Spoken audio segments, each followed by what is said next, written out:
Alright, welcome to the first ever, and hopefully not last, Mangy's Awards. Late as usual with the vids, but whatever. If we get double digits on this vid while it's still small, I won't mind. After all, this is a trial of what type of content we want for this channel. So far, it's mainly Call of the Night that gets the main views, but hoping this puts more new series out and reach out to more fan bases. Maybe when I catch up with most everything, I'll feel comfortable doing an open monologue for like typical award shows. But for first, this is about appreciation, so away we go. And the winner of her favorite ensemble is Love Me for Who I Am.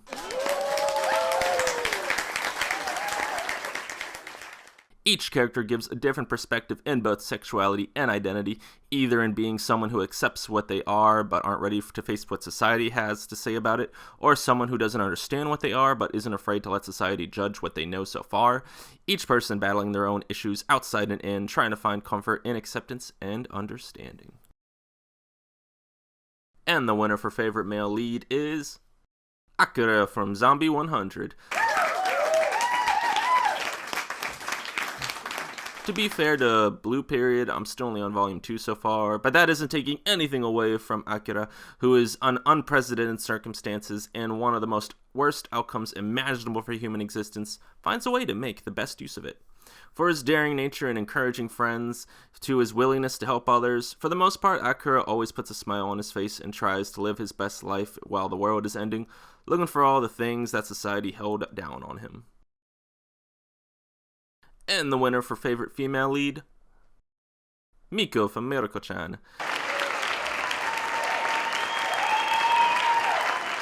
This one was a tough one, and if not for the lack of numbers, Adachi and Shimamura probably would have won, so here's to next year. But this year, that prize ultimately goes to Miko, the torture this poor girl has to go through without any sort of warning whatsoever.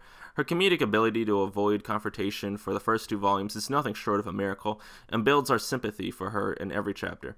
But her growth as a person, to start realizing that she needs to do something about the situations, and begins to try to confront them, is what makes her win this category.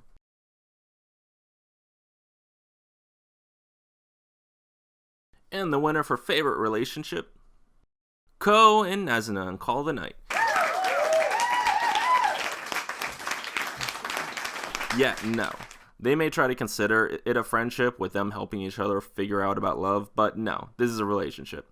Even with Ko unable to understand love and Nazuna being awkward about it, they are the cutest together. Nazuna constantly pushing Ko out of his comfort zones, while Ko keeps pushing Nazuna into accepting her true feelings.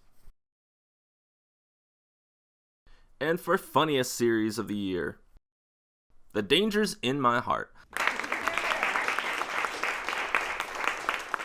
I never thought I would read a manga that would cause the opposite of cringe for me. While other cute, slow-building relationship slice-of-life comedies mangas try to anger you when characters find themselves in awkward situations, this series has 2 constantly blindsiding each other with their erratic behaviors and only finding themselves embarrassed after the fact. It makes for hilarious, cute comedy if a boy who believes he is messed up and tries to find reason for others within society, while falling in love with the most popular girl in school who constantly finds herself being her own worst enemy, but never seems to truly mind the downfalls of her situations. And the winner for Deepest Series, Love Me for Who I Am.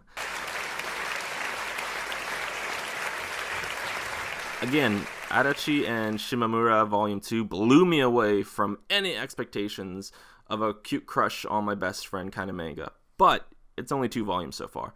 Meanwhile, Love Me for Who I Am has had plenty of volumes to tackle and confront many issues about what it's like to feel confined and constrained in friendships and relationships because of fear of not being accepted. Not only that, but about how harsh one can be on themselves based on beliefs and what they were taught growing up is what's acceptable and what's not. And the winner for Best Limited Series or Single Volume, A School Frozen in Time with only 4 volumes.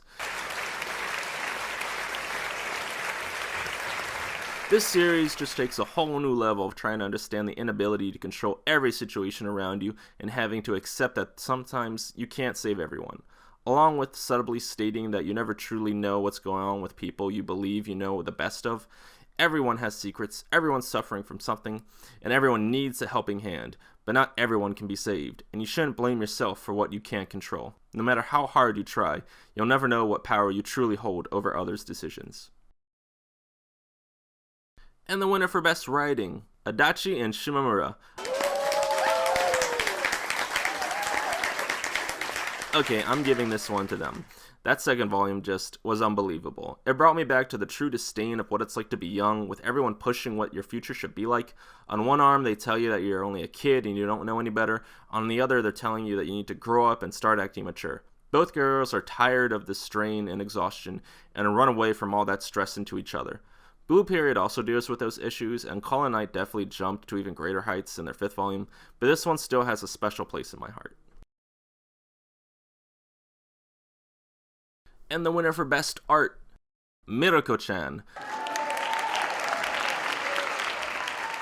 Mirko-Chan gets this one. Just wow, those double-page pictures were incredible. The imagination put into all the monsters and ghouls is beautifully horrific, but what also demands the reader's attention is the facial expressions of Miko. Just the reason she's able to become a favorite lead in 2021. Her art design of many facial expressions is so perfectly done, from her what the fuck looks to her attempts to not scream expressions, and again, like in my reviews, the manga drawings compared to the online posts is just another level of attention to detail. Reading the pages and getting to open up into actual jump scares is just something special.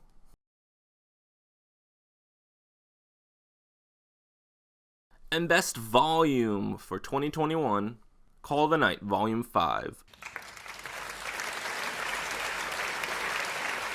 I'll be honest, Call of the Night 3 and Adachi and Shimamura 2 were very much high contenders, with Mirko-Chan a close second behind both.